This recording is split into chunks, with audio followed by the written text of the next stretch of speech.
Middle asset میں tension بڑھ چکی ہے. لبنان میں جمعے کی شب 85 بنکر بم گرائے گئے ہیں جس سے 5 عمارتیں زمین دوز ہو گئیں.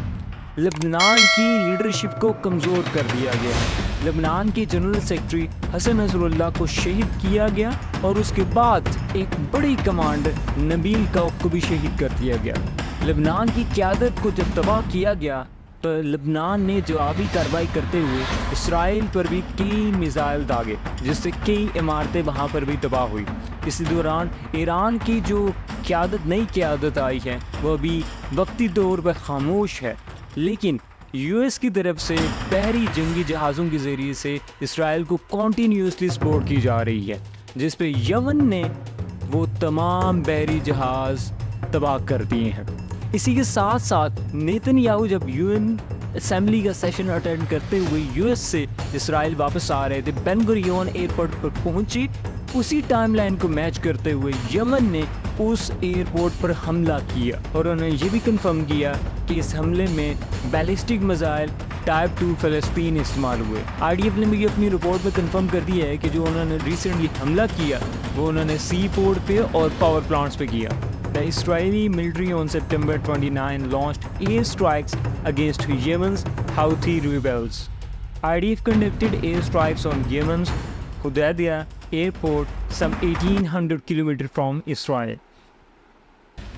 IDF said it targeted power plants and a seaport used by Houthis to transfer Iranian weapons.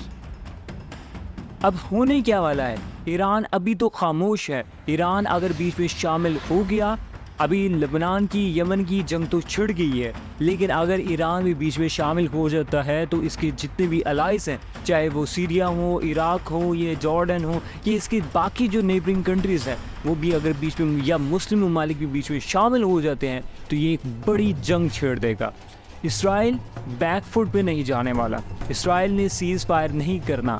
آئی سی جے کے کہنے پر بھی اس نے سیز فائر نہیں کیا. یونائٹڈ نیشن کے کنٹرول سے بھی یہ باہر ہے.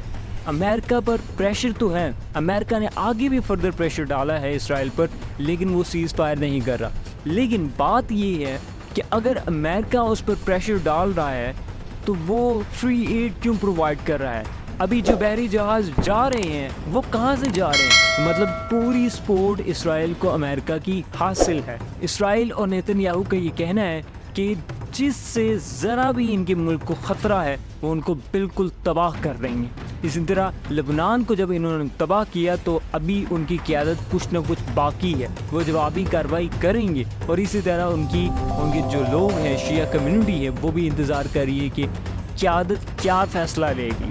اسی لیے لبنان کو تباہ کرنے کے لیے اسرائیل کو لبنان میں گراؤنڈ ٹروپس بھیجنے پڑیں گے جو زمینی راستے جلد سے جائیں گے اور باقی رہنے والے میزائلز کو تباہ کریں گے تاکہ لبنان کو پوری طریقے سے کمزور کر دیں، تاکہ وہ اپنے پیر پہ کھڑا بھی نہ ہو سکے.